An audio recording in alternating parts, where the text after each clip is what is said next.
What's going on, everybody? Welcome to the B-hole. I believe this is number 32. Just a heads up real quick. Due to the fact that I'm doing a lot of traveling and I haven't really had time like by myself in a quiet room to record this, I'm doing this in our van that we're using to travel all throughout Mexico. So I apologize if the sound quality isn't quite up to par is what you're used to. Not that my sound quality is always that fucking amazing, but you guys get what I'm saying. Alright, so here we go.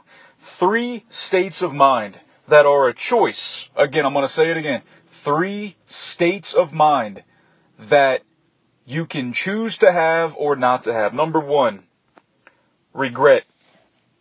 Number 2, embarrassment. Jealousy, number 3. So, regret is a choice, embarrassment is a choice, and jealousy is a choice.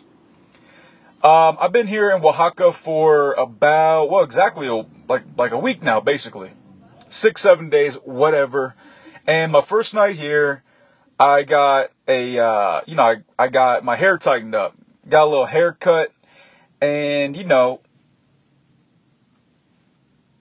So after I was done, the barber put a mirror behind my head, so I could see how it looked from the back, and I was immediately just disgusted by a bald spot I have. Now, since I've been like 23 or 24, I mean, I'm not totally bald, of course. That's not what I'm saying, but I have a little bald spot on the back of my head, and I saw it, and that's all I could focus on. I couldn't focus on the haircut. I couldn't focus on anything else. I couldn't focus on the fact that I'm traveling in Mexico and having all these amazing experiences. And yeah, I mean, I was focused on a fucking bald spot. And I'm not going to lie, it kind of bummed me out for a little bit. But then what I realized was that it's my choice to be upset about it. And really the reason I was upset about it was because I felt embarrassed, which is retarded because the vast majority of grown men all across the world have always gone bald, will go bald, and are bald. And mind you, obviously I'm not bald, but I do have a little bald spot on the back of my head, and it kind of got to me. Not gonna lie, now obviously now I don't really give a fuck, because I realized that, number 1, humility is important to have.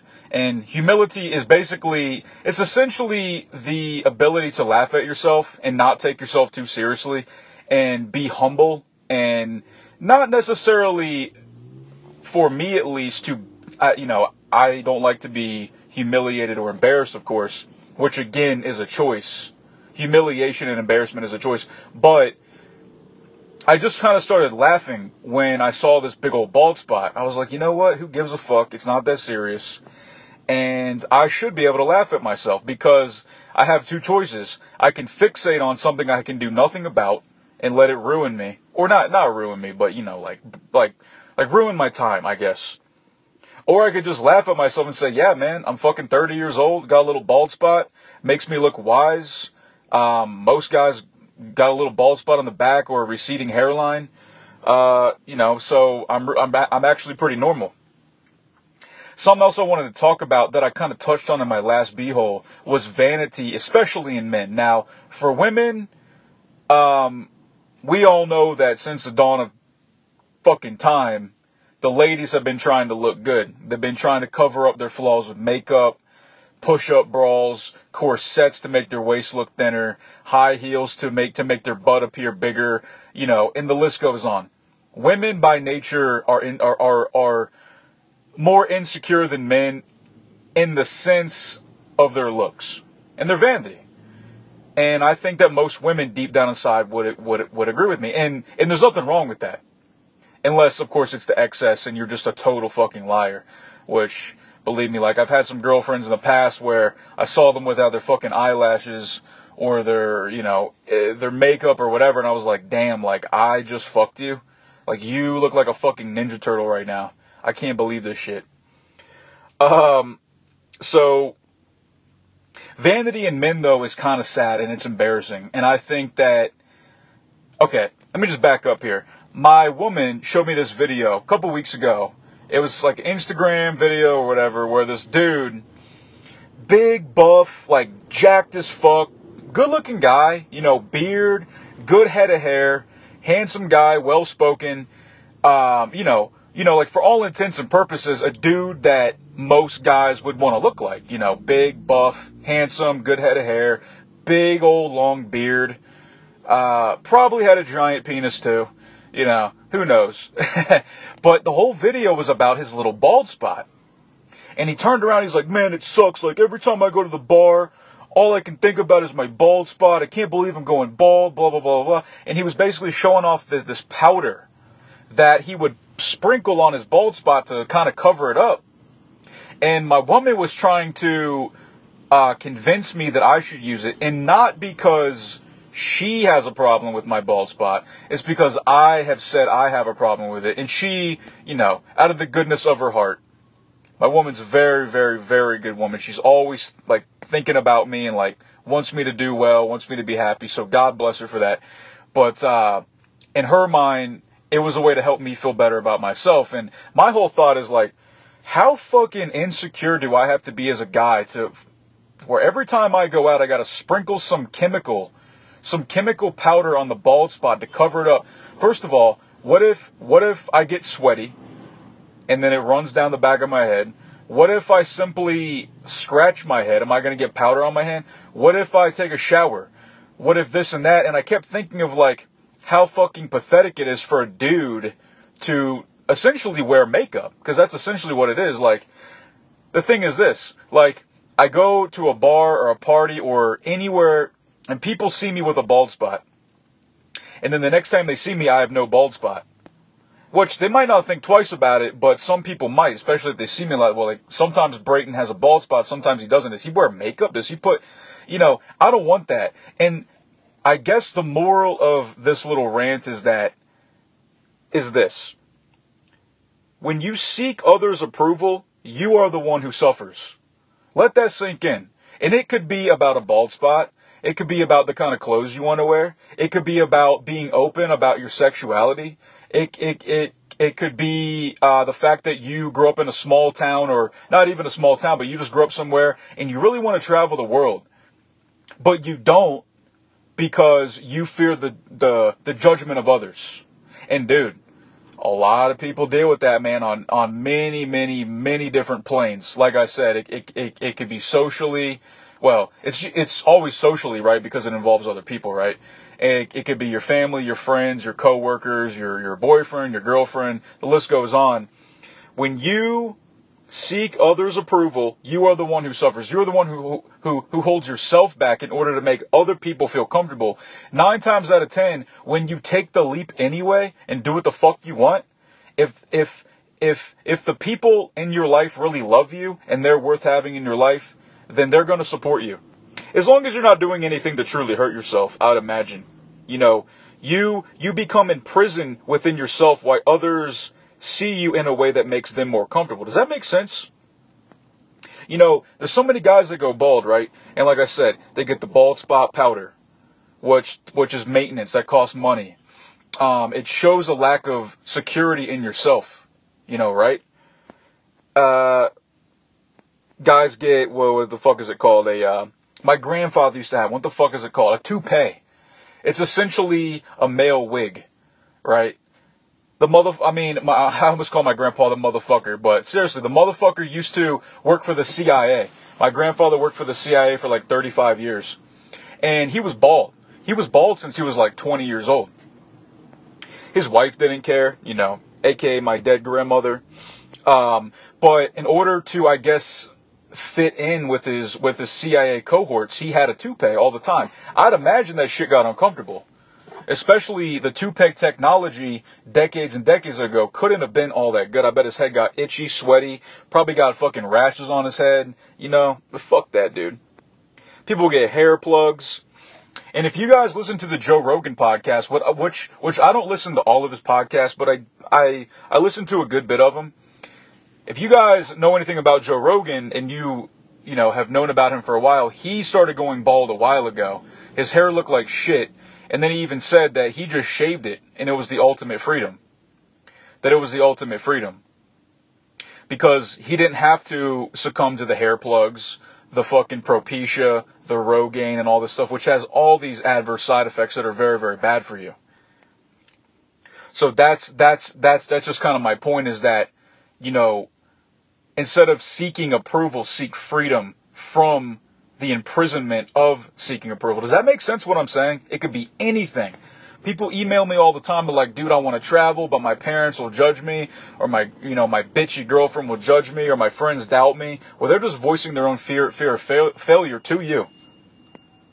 People are transgender, or they're gay, or whatever, and they live in this little, I guess, closet, right? They live in the closet. Some of them commit suicide. Some of them get into drugs. And this could have all been avoided if they just didn't give a fuck about people's approval.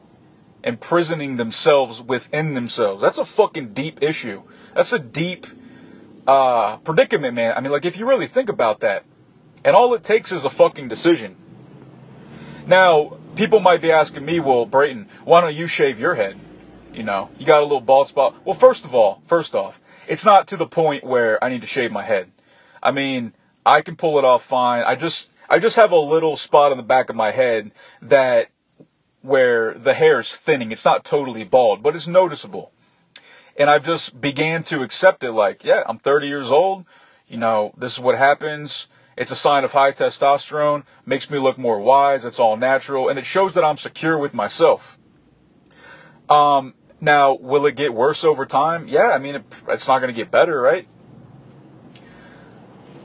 But about me shaving my head, and this is another thing where it's my choice about seeking approval from society, is that when I was born, I had a syndrome called craniostenosis, which I've talked about in a couple of videos in the past. Essentially, what it is when an infant, you know, how like an infant is born, of course, and you have a soft spot on your head, right? And the reason you have a soft spot on your head is like where your skull is soft. It's not hardened bone. The reason it's soft is so it can expand over time, so your brain can develop and grow into its adult size, or, you know, right, into its adult size. Well, my issue was my soft spot closed way too prematurely, or it started to close prematurely rather. So the doctors recognized that, and they're like, look, what we're going to have to do is essentially take pieces of your skull out. Well, they didn't tell me that. Of course, I was 4 months old. They told my parents that we're going to have to take pieces of your son's skull out and kind of rearrange a skull with these implants, these plates, so his brain can grow and he won't die. Because otherwise, I would have just died. My brain would have kept growing, and my skull would have been too small for it to grow fully, and I would have probably died a pretty horrible death. Anyways, if I shave my head completely bald, not only do I have a scar from essentially the top of my forehead to almost, okay, so basically I have a scar from the top of my forehead to like kind of where my brainstem is. And I personally don't mind the scar. What bothers me is the fact that I have a misshapen head. I have like dents and, you know, kind of like lumps in my head, and that's because of the implants in there. Now, it's pretty, I'm not going to lie, it's pretty unsightly. It's not like The Hills Have Eyes or like some real freaky shit, but it's definitely noticeable. It's very unattractive. You know, I'm sure that most people don't give a fuck, but it's definitely something that I do get insecure about. I'm not going to lie, and again, that is my choice, right? What I used to do in high school was, when I was like 17, 18, is I used to just shave my head bald, like to the skin. And I did it as like a way to just, almost like when you're learning how to swim, like some people learn by doing it slowly and by doing like little doggy paddles. And the way my dad taught me how to swim was he literally threw me in the fucking pool, and I flailed for a minute, and then I got it. Well, it was kind of a way, you know, like when I shaved my head, I did it as a way to force myself to just say, fuck it. This is me. This is what I look like with my naked head. And I used to make fun of myself. I used to call myself Peanut Head, and kids kind of took to it, and they kind of call me Peanut Head too, because, and when I say peanut, I mean peanut still in the shell. It kind of has like a lumpy look to it. And one day, you know, if I go really bald, I'm just going to shave my fucking head, and that's just how it is. But I guess the reason I'm talking about it is, again, to drill this into people. You have to say fuck it sometimes, and that's hard to do. And if it was easy to do, to not live your life seeking the approval of others, but living your life to be happy with yourself and do what you want to do on your journey, then everybody would do it, right? If being in shape was easy, everybody would be in shape. If, writing a novel was easy, I mean, the fucking list goes on. If being a UFC champion was easy, then everybody would do it.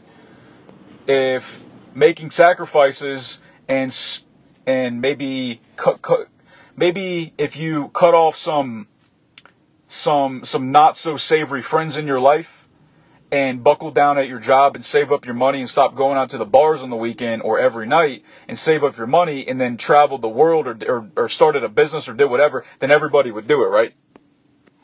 That's my point. When you seek the approval of others, you are living in a fucking mental prison, and that sucks. Anyways. Oh yeah, one more thing I wanted to mention about this. Some other examples I can give. I thought about this quite a bit, recently, because I'm dating an older woman. I date a woman who, when I walk around with her and I hold her hand, I give her a kiss. It doesn't, I'm not saying it freaks people out, but it's certainly unusual to see a young man, well, I'm not a young man, I guess, but 30-year-old guy with a woman who clearly is, and I'm not going to say her age, of course, but, she's not way older than me, but a woman who is, pretty much old enough to be my mom. Like, straight up. Another example is when I used to live in Maryland. I used to live in Prince George County, Maryland, predominantly black county. I was with a black woman for about 2 years, and I dated other black girls before, but the thing that made this different was that we lived together in an all-black neighborhood. Like, I was the white guy dating a black girl. Like, you did not see that shit ever out there. So, oftentimes when we went out, especially the black dudes would be, not always, like, sometimes I thought it was cool, but oftentimes I'd get the side eye, that's like the fucking stink eye. What you doing with that white boy? Like shit like that. And then on top of that, when I lived in Cambodia, I dated a transgender woman for a little while. We would go out in public and people thought it was weird, blah, blah, blah, blah, blah. So my point is rather that I've experienced being in a relationship with somebody where a lot of people would not do this for fear of judgment of others. Like, a lot of guys wouldn't date a transgender woman because of what their family would say, because of what their friends would say, because what society would say. They'd be labeled as gay, they'd be labeled as a freak, a fetishizer. A lot of white guys won't date a black girl, especially in a black neighborhood, because of fear of judgment, of fear what their parents would say, their friends would say, and so on and so forth. A lot of guys my age would not date an older woman and go out in public with her and be open about it because of fear of what people would say, fear of judgment. Well, I don't go out in the world to give a fuck about other people. See, I'm in my own little bubble. If it makes other people uncomfortable, then that's their fucking problem. That's what I'm trying to let y'all know. This is a little message, okay? When you go out in the world, do you think that people leave their house and when they see you, they give a fuck what you think? I highly doubt that. So why do I give a fuck what you think, man? I'm in my little bubble with the person that makes me happy, and the same could be said for anything else in life. That is my fucking point, okay? Self-imprisonment to seek approval. Anyways, changing gears. Something I want to start doing in the B-hole now is I want to give a fitness tip. Every B-hole, I'm going to give a fitness tip. I am a certified personal trainer from the National Academy of Sports Medicine. Not only that, but I have about 10 years experience just in the fitness realm. I've been a personal trainer for fitness, conditioning, cardio conditioning, strength training, weightlifting, kickboxing, boxing, self-defense. So I definitely know what I'm talking about. when it comes to this. So, my first fitness tip is getting bigger arms. Getting bigger arms. A lot of guys, when they start working out or when they work out, even if they've been doing it for a while, one thing that dudes want are big arms. Because what do big arms do? Big arms command respect. They just do. They just do. Girls, well, women and girls like big arms.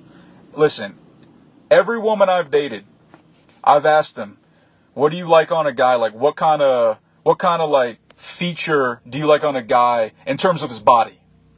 And I thought they'd say, oh, you know, like I want a chiseled 6-pack, or I want a guy to be 6'5", or I want a guy with a 10-inch dick or whatever. Every time, women like a guy who is in shape and looks strong.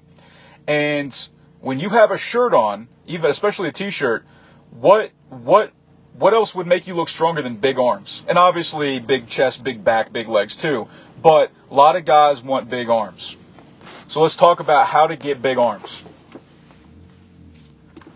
Now, with this being said, don't just train arms. That's stupid. You got to train everything. Something I want to say about arms. The tricep. A lot of guys neglect the tricep. The tricep is made up of 3 muscles. Tricep. And it's 2/3 of your upper arm. A lot of guys, when they think they want big arms, they just blast their biceps. And then they're not getting the results they want because the biceps are in the front, right? So like when you look in the mirror, the first thing you see are the biceps, your chest. Though that's what I call the beach body muscles, or the mirror muscles rather. Your abs, your chest, and your biceps. Those are what you can see in the mirror. A lot of guys neglect their triceps. They neglect their back and their legs, of course. You know? So I'm not going to talk all about that. I'm just going to talk about arms. Let's see here. Fuck, I lost my notes. God damn it. Here we go. Alright. Let's talk about triceps for right now. Ways to blast your triceps. Number 1, dips. Alright, dips. If you're going for size, you want to keep your reps in between, I would say, 8 and 12 reps. That is called hypertrophy. That is the hypertrophy range. That's what bodybuilders do to gain size. If you keep your reps in between, let's say 2 to 5, we'll even say 2 to 6 reps, that's focusing more on maximal strength. You're not really going to be building size, you're going to be building strength. And yes, there is a difference between size and strength. Like, for example, bodybuilders look bigger than powerlifters. But powerlifters are way stronger than bodybuilders as a whole because they're only doing 3 reps, maybe even 1 rep, because they focus on strength, where bodybuilders focus on aesthetics, vanity, and size. And then if you keep your reps in between even, 12 to 15 to 20, you're going to be focusing more on muscular endurance. So you're not going to gain size, you're going to gain, tone, of course. You're going to gain tone, endurance, stamina, things like that. So if we're going for size, you want to keep it in the hypertrophy range, 8 to 12 reps. I would say anywhere between 3 and 4 sets. So dips, 3 to 4 sets of 8 to 12, and I would say 1.5 minutes of rest. That's 90 seconds of rest in between. Another way to blast your fucking triceps. Narrow grip bench press or dumbbell press. And I do these all the time with my dumbbells. You essentially, get on a barbell, on a bench, and you put your hands, I would say, anywhere from about 6 to 8 inches apart. Bring it right down to the center of your chest. You want to keep your elbows in, pointed directly in front of you. Never have, when you're doing a bench press, or even a push-up, or anything like that, where you're pressing, if you have your elbows pointed out to the side of you, you're asking for a shoulder injury. You're asking for a shoulder injury. Keep your elbows pointed towards your waist. Keep them pointed directly in front of you. And again, 3 to 4 sets, 8 to 12 reps, 90 seconds of rest in between. Another way to blast your triceps, narrow push-ups, or all, like diamond push-ups or whatever. Same principle as the bench press, except you're doing push-ups. And again, keep your elbows pointed behind you, right? Behind you, towards your waist. And the same could be done with dumbbells on a bench, right? You just have the dumbbells together, essentially. Always bring them down about an inch from your chest. Other ways, you know, of course, like the tricep extensions. But the reason I don't suggest doing an isolation movement is because it only works your tricep. I figure you always get more bang for your buck if you do push-ups, dips, and like narrow grip bench press, because you're still gonna work your synergistic muscles, right? Your pecs, your delts, your upper back, things like that. That'll blast your triceps out. So don't neglect the tricep, guys. That is 2/3 of your upper arm. That's how you get bigger arms. Now let's talk about biceps. How do you get bigger biceps? There's 3 types of main curls that I would suggest, and these could be done with dumbbells or a barbell. The cool thing about doing with dumbbells is that you can do alternating arms to kind of, you know, you could do different things with barbells and dumbbells. But let's just say that these 3 types of curls can both be done on a barbell and dumbbells. Number 1, standard curls. We all know how to do standard curls, right? My suggestion would be stand up against the wall, so have your back on the wall. And the reason I say that is because a lot of guys will cheat without knowing it. So you'll like thrust your hips forward to use that hip thrust momentum to get that dumbbell up or the barbell up, because you can't do it alone with your biceps. So if you stand against a wall and put your feet about a foot away from the bottom of the wall, it'll force you to isolate your biceps and force you to use just your arm power rather than the momentum of your back and your hips and your legs and all that. So you'll put pretty much 100% of all the tension on the biceps and forearms and so on. So always keep your hands at hip width apart. Bring it down to your hips. Slowly bring it up to your shoulder. Slowly back down. About a 2 count. 2 count up, 2 count down, and again, 3 to 4 sets of 8 to 12. Reverse curls. Same idea as a standard curl, except you go overhand grip. And that'll blast the outside of your forearm, not the inside, the outside, and it'll blast the other part of your bicep, basically. So you're hitting you're hitting both heads of the bicep 2 muscles. And then, of course, hammer curls, which you cannot do with a barbell. You can only do them with dumbbells, of course. And that's basically halfway between reverse curl and standard curl. You know, just like a hammer. Obviously, you got forearms as well, right? A lot of guys, you'll like catch them in the gym doing like these jerk off movements with the fucking dumbbell, like they're just going in and out with the forearm and the dumbbell. And I'm not saying that doesn't work, but I think again that you can get more bang for your buck by doing farmer carries. A farmer carry is when you walk a certain distance, obviously with perfect posture.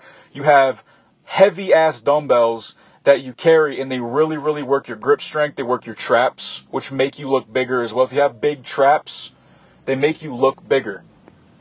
Do things like pull-ups, and obviously, if you do these 3 types of curls on arm day or back day or whatever it is, because when I do arms, I do it on my back day, because they all work together, right? The biceps, the forearms, the back, they're all pulling muscles. So farmer carries, the 3 types of curls, triceps, dips, narrow grip bench press, narrow grip push-ups, tricep extensions, things like that. Hope you guys enjoyed my fitness tip. Now let's get to some emails. I got an Instagram question. Then I'll give. We'll see if I have time for UFC picks. We got UFC 2.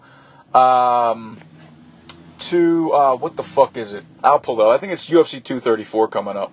Talk about it here in a minute. So I got an Instagram DM. All right, from a gentleman named Dylan Ward. What's up, Dylan? Thanks for the question, buddy. He says, "Hey Brayton, I love your videos. Can you make a video discussing what to do if 3 people want to jump you? I think that I would win a fight in a 1-versus-1 scenario, but when it's 3-on-1, I wouldn't stand a chance. Thanks." Well, dude, I mean, listen, man. I mean, you could be John Jones or one of the baddest motherfuckers ever. If you're in close quarters, check this out. If you're in close quarters where you don't have much room to go around and 3 dudes want to beat your ass, chances are, if you don't have a gun And even if you do, how many guys can you shoot in 2 seconds with a gun, unless you're like a fucking dead-eye dick, you know? Dude, chances are if you're in close quarters and 3 dudes want to jump you, you're fucked. You're just going to have to take a beating. Now, I could talk about how to protect yourself. First off, you got to make the biggest effort to cover your face, head, and neck. Because if you start taking head trauma from kicks, punches, elbows, even bats, chains, neck trauma, you're asking for permanent injury, you're asking for brain damage, and you're asking to possibly be killed. So, if you're in close quarters, 3 dudes want to jump you, the only thing you can really do is just defend yourself the best you can. Because chances are, you're not going to win that, dude. You're just not. Sorry. Especially if they're bigger than you. You're fucked. Most likely. With that being said, if you can land some knockout strikes, obviously if it's close quarters, you're not going to be able to really kick anybody. Your only chance would be if you got if you got good precision punches and you could land a couple knockout shots and maybe intimidate the guys into fucking off. I don't know, man. Now, if you have space and 3 dudes want to jump you, you have 2 options. You can be an idiot and fight them. Okay, and again, this is unarmed. I'm talking about unarmed combat. If you are in a situation where you have open space and 3 dudes want to beat your ass, you have the option of fighting them and most likely getting your ass kicked. Even if they're not that skilled and you are, if it's 3 guys, be smart and run away. I know some people say you're a pussy, but be smart and run away, dude. That is my suggestion. Now, Jocko Willink said this best. I don't know if you guys know who Jocko Willink is. He's a famous guy. He's a ex-Navy SEAL. He's got his own podcast, the Jocko Podcast. He's been on Joe Rogan. He's been on countless podcasts. He's a very well-known dude now. The best way to defend yourself, period, is a gun. That is the best way to defend yourself. Now let's talk about that. I used to own guns. I owned I had a revolver, like a .357 Magnum. I had a .45 caliber semi-automatic Glock. I had a Glock 17, which is a 9mm. I had a .22 long rifle. I had a Mossberg 500 12-gauge shotgun, and I enjoyed shooting, and I just enjoyed knowing that I had guns, because like if some shit did go down, I could handle it in the most effective, fastest way possible. You shoot somebody and you kill them, or you disable them. If you are in a state or part of the world where you can legally have a gun, and you feel that you're mentally stable to have a gun and not fucking use it for some dumb shit, only for life or death situation, then I would consider, doing some homework on how to get your concealed carry permit, or learn how to shoot. Definitely do not own a gun, especially a handgun, if you have no knowledge, if you don't have the education. Take a gun class, take a shooting class. You must know what the fuck you're doing with that thing. You need to know how to take it apart, clean it. If you're walking around with a handgun, if you essentially have something on your hip that you could just end anybody's life with in an instant, or yourself, you need to be educated. You need to know how to use it. You need to walk with confidence with that thing and not have the attitude that you can just kill people. That is a fucking responsibility. I hope that helped you out, dude. I'm going to do an email. I actually have a shitload of emails, man, but I have a lot of emails I could talk about, but I'm just going to do one of them, and I'll save the rest for the next B-hole, which I'm going to put out the next one in just a few days, because I have too many emails to do. This guy, he sent me an email last night. I don't know if I got his name or not. Yeah, he goes by Jimmy. I'll just kind of skim through the email. He says, "What's up, No Joke? I'm 23 years old. I serve at a relatively nice restaurant. Last night, I served a family of 4, 2 teen kids, plus the wife and husband. blah, blah, blah, blah, blah. He says, later that night, I got some random Facebook messages saying great service from someone who I did not know, who turned out to be the mother of the family of 4. No idea how she found me on Facebook. Okay, she Facebook stalked you, dude. She's crazy. He says, I don't have any work info there, blah, blah, blah. She starts asking for sex, offering nudes, saying she needs to be discreet about all this. Yeah, so she wants to cheat on her husband. Essentially, he says, what do? I don't want to fuck her considering she's not hot. And I also don't want to enable that behavior. She has a family and a husband who she's hiding this from.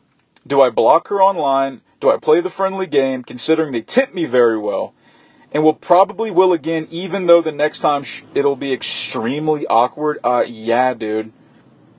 Or do I just go full savage and fuck her and then tell her son I fucked your mom, ha ha ha.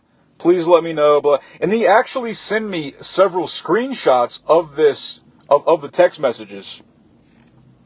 I found this to be interesting because I used to wait tables as well.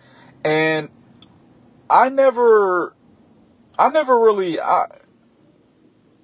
if a wife was with her husband and she was flirting with me, I pretty much killed that vibe pretty quick because I was always pretty direct with tables that I waited on, like not a dick or super serious, but I was never ever flirtatious. I'm just not a flirtatious guy.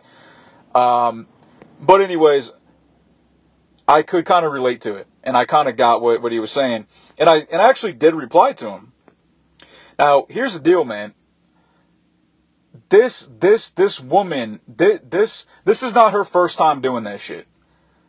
You know, in the fact that she said she had to be discreet about it says that that she and her husband are not swingers. That she does not do that type of shit like doing the whole cuckold thing where the husband likes to watch another guy bang out his wife, or where they like to, swap partners or whatever. She is a straight up cheater. Now, why is she cheating on her husband, and why is she flirting with a dude that she wants to fuck right in front of her husband? Well, I think it's obviously the husband's fault. You always have to blame the husband because, first of all, how weak and how much of a beta are you to not realize that your wife is cheating on you or wants to cheat on you? Secondly, if your wife wants to cheat on you and is willing to take on the opportunity with the guy who's serving your food right in front of you, then you're not doing your job as a husband. You're not sexually pleasing your wife enough. Or you are sexually pleasing your wife, but that ain't enough for her. She's just a straight up freak, and she had no business being married in the first place and having fucking kids. Which is probably what it was. I'm going to give the husband the benefit of the doubt. He's probably hitting it alright. But also, the guy who sent me the email, Jimmy, says that the woman was not attractive. So maybe he's not hitting it because the bitch is ugly. So she's trying to get some of that other dick, man. Which, whatever, dude. Check this out, man. If anybody's in the same predicament, whether you're waiting tables or whatever, if a married woman, okay, let me stop right here. If you have the option to fuck a married woman, I get the thrill, right? She's married, it's kind of exciting, blah, blah, blah, blah. But don't do it, man. Don't do it. Do not put yourself in that danger with her husband. Dude, if they're not swingers and they're not into doing cuckold shit or whatever, which is disgusting to me. I think that's fucking atrocious, by the way. You are putting yourself in a very dangerous position. What if you're fucking her, husband finds out, catches you in the act, and he fucking shoots you or beats the fuck out of you? Okay, number 2, you don't need the drama. What if you don't get caught in the act, but then later on down the line, something happens, like she tells him or he finds out some way. Dude, you don't need the drama in your life. If you fuck a woman who is in a relationship, you are setting yourself up for needless drama. What? For a nut? For the excitement of fucking a woman that you should not be fucking? This guy said he's 23 years old, man. You don't need that bullshit. Number 2, another reason you don't fuck her is she's not good looking. Why would you fuck a woman who's not good looking? whether she's married or not, if she's single. I have never fucked a woman or anybody, period, that I did not think was at least attractive enough to fuck. A lot of people do it, and a lot of people do it just to get approval. Again, like I talked about, because they just want to be able to say that they got some pussy. You know, so they can brag about to their buddies that they got some pussy, even though the bitch looked like a fucking gargoyle. She looked like fucking Hercules and shit. Disgusting, man. Never fucking unattractive woman. You're not going to feel good about yourself, dude. Number 3, she's crazy. Listen, she fucking dug this guy up on Facebook without knowing his name. Maybe she just knew his first name. She probably spent quite a bit of time trying to find this guy. Started messaging him.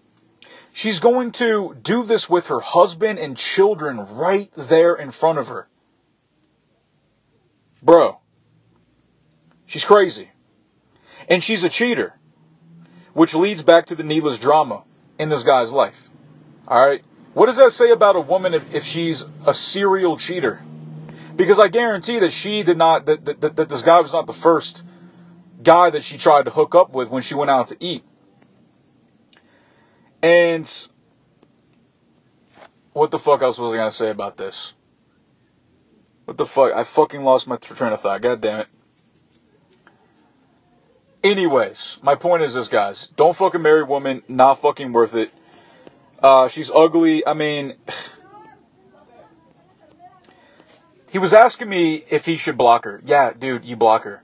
And, oh yeah, the other thing that I was going to say was that he was considering entertaining the woman's, request simply to get a tip. Okay, dude, what are you, a fucking whore? Are you a prostitute now? You're gonna sacrifice your self-integrity, your self-dignity, just for a $10, $15, $20 tip? Dude, you're still gonna make your fucking money. Okay, chill out, dude. I guarantee you won't have to worry about it, especially if you block her. You think she's gonna have the fucking balls to show her face at that restaurant now? If she does, dude, you know what you could do? You could straight up tell her husband, what's up? Just tell her what happened. But then, I guess you're also bringing drama into your life. So maybe don't do that. But these poor kids and this poor husband, yeah, they have to deal with a woman like that, man. That is fucked up. That is fucked up, man. Wow. So I have time for one more email. I think I do. Let me see if I got a good one here. Anyways, guys, thanks for the email. And I'm not done, but by the way, if you guys do want to shoot me a fan question to be right on the B-hole, you guys can DM me on Instagram at Brayton Howard. That'll be the link to my Instagram will be in the description box, or of course, nojokestriking at gmail.com. Bitches. That'll also be in the description box below. Let's see here. That's a long fucking... Okay, I got one more, and it actually pertains to learning how to fight and all that. He says, I want to be good at fighting. Will sparring alone every week in a gym/ring help me become better? I have been advertising online for a sparring partner, or do I need to start from scratch with beginner Muay Thai or Jiu-Jitsu? I just want to be able to kick someone's ass on the street if the situation arises. Okay, I'm going to definitely talk about that. Hold on. The other week I got sucker punched outside of a pub in Pattaya for no reason, which is in Thailand, by the way, by some drunk European dude. My friend bottled him in the face. I wish I could have handled it myself, though. Simon. Alright, so, by the way, Pattaya, Thailand, don't go there, dude. I don't know why you would go there unless you just want to get drunk and bang fucking hookers. Just like Tijuana, Mexico, or, certain part, well, every country or every city has like their red light district. Alright, so you said something that is interesting, and I'm going to talk about this real quick. He says, I just want to be able to kick someone's ass. Alright, man. Well, that is the wrong attitude. Of course, every guy wants to imagine he's the biggest, strongest dude. He's got the biggest swinging dick. He can kick everyone's ass. He can get all the bitches. He can get shit done. He can run things. Okay, a lot of people want to be able to learn how to kick someone's ass. Like, when people get into martial arts or any kind of martial art, fighting, mixed martial arts, karate, taekwondo, Muay Thai, jiu-jitsu, whatever, the list goes on. A lot of them do it just because they want to be able to kick ass. But the reality is this: you can't just kick everyone's ass, even if you are good. Learning how to fight is different. There's a difference between learning how to fight and learning how to kick someone's ass. Now he did say he wants to be good at fighting, but then he said he just wants to be able to kick someone's ass. So I think that the truth really came out there. That his true feelings really came out. Okay? Because he said that he got sucker punched. He doesn't really know how to fight that way. He doesn't really know martial arts. So now he's frustrated. He's angry. He's got this pent-up aggression and anger now because he did get sucker punched. And hey, anybody would be mad about that. So now he wants to kick someone's ass. Well, you got to learn how to fight, because what if you get sucker punched and you start to fight with the dude and he still kicks your ass because you're not willing to fight? Learning how to fight is this. Learning how to fight is to be able to get hit a couple times and still fight back. Learning how to fight is about going to the gym and training when you don't fucking feel like it. Learning how to fight is a lot more than just one punch knockout or just landing like a one punch knockout on the street and laughing at him. So let's break this down. He says, I want to be good at fighting. Will sparring alone every week in a gym/ring help me become better? I've been advertising online for a sparring partner, or do I need to start from scratch? Okay, look, listen. Don't try to make an omelet if you can't even crack a fucking egg. Alright? Don't build a house without digging the hole first. Guys, get what I'm saying? No, do not start sparring because you don't have a base. You just said, or do I need to start from scratch? Well, yeah, you got to start from scratch, dude. I actually talked about this in a couple b-holes ago. Pardon me. Whether I don't care what the martial art is, and especially for striking or something like BJJ. If you are sedentary as fuck and you don't have any kind of fitness level, now I'm not saying this guy Simon has no fitness, has no kind of, let's go on a scale of 1 to 10. 1 is you're sedentary, you have no stamina, no fucking strength, you can't do a push-up, you can't run 100 feet without falling the fuck over, or 10 being, top condition athlete, professional athlete. If you are anywhere between a 1 and I'd say a 3, you need to build an armor on your body. You need to do some things like calisthenics, pull-ups, dips, push-ups, bodyweight squats, planks, etc. To build a general armor to build strength for your tendons. Very important, tendon strength.